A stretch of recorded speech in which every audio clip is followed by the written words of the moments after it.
السلام عليكم الناس اللي تيخدموا واقفين عندهم الوقيت بزاف في الخدمه وتيجيو عيانين ورجليهم تينقحوا.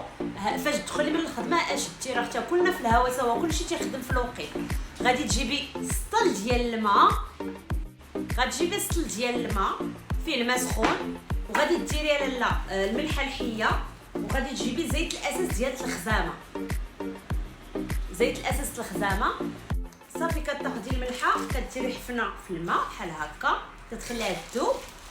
صافي غادي تزيدي 5 ولا 6 القطيرات ديال زيت الاساس الخزامه في هذا الماء، وغادي اختي ديري فيه رجيلاتك الله، وغادي تخليهم يتكمدوا حتى يبدا الماء يبرد، عاد باش تحيديهم ومسحيهم اصلا كتبقى الريحه زوينه.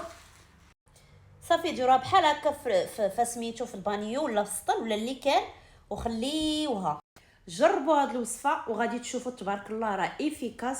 العيا تتحيد لك داك العيا ديال النهار باش تتعاودي تبداي الغد ليه بدايه جديده.